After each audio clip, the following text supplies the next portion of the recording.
সকাল সকাল আরম্ভ হয়ে গেছে আমার, তৈরি হয়ে গেল ঘুগনি। তো ঘুগনিটা পরিবেশন করে ফেললাম। তো চটপটে হয়নি, একটু গলে গেছে, কিন্তু অসাধারণ খেতে হয়েছে বন্ধুরা। আমি টেস্ট করে দেখলাম, খুব সুন্দর হয়েছে ঘুগনি। অল্প চিলি চিকেন, আমার ছেলে তো মাছ খাবে না, ছোটো মাছ, তো অল্প চিলি চিকেন আমি ভালোভাবে মেখে রাখলাম। কর্নফ্লাওয়ারও দিয়েছি এর মধ্যে, কিন্তু চিলি চিকেনটা আজ আমি নিজের স্টাইলে তৈরি করব বন্ধুরা। যে সাদা তেল গরম হয়ে গেছে, একটু জিরে ফোড়ন দিয়েছি, এর মধ্যে আমি অল্প মাংস দিয়ে দিলাম। এই যে চিকেনটা ভাজা হচ্ছে, আপন মনে খেত চলছে। এর মধ্যে আমি ক্যাপসিকাম, পেঁয়াজ আর টমেটো কুচি করে রেখেছি, ওর মধ্যে এটা আমি দিয়ে দেবো।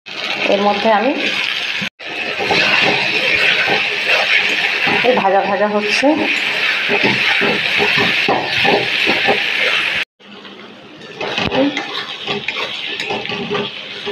হালকা আছে, ঢাকা দিয়ে রেখে দেবো প্রায় 5 মিনিট। এর মধ্যে আমি গ্রিন চিলি, সয়া সস আর টমেটো কেচাপ সবগুলোই একসাথে পেস্ট করে দিয়ে দিলাম। তো আমার নিজস্ব উপায়ে রান্না হয়ে গেল চিলি চিকেন রেসিপি। এবার আমি পরিবেশন করে ফেললাম।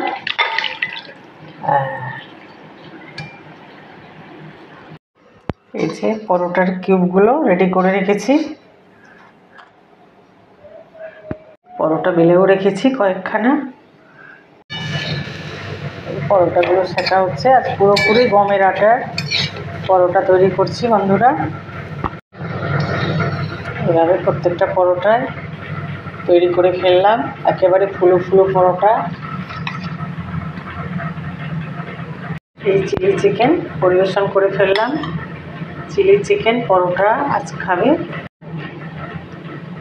তার সাথে আলু চচ্চড়ি। আমার ছেলের জন্য অমৃত বন্ধুরা, আলু ভাজা আলু চচ্চড়ি পেলে আর কিছু চায় না। তার সাথে গরম গরম পরোটা আর চিলি চিকেন, আলু চচ্চড়ি, গরম গরম পরোটা। এই আমাদের আজ ডিনার রেসিপি। Good night. হঠাৎ ইচ্ছে হলো একটু কফি খাবো, তো দুধটা গরম করে নিয়ে আর চট করে তৈরি করে ফেললাম কফি।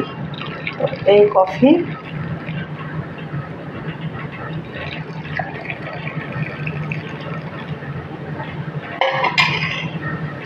রেডি হয়ে গেছে আমাদের মা ছেলের কফি।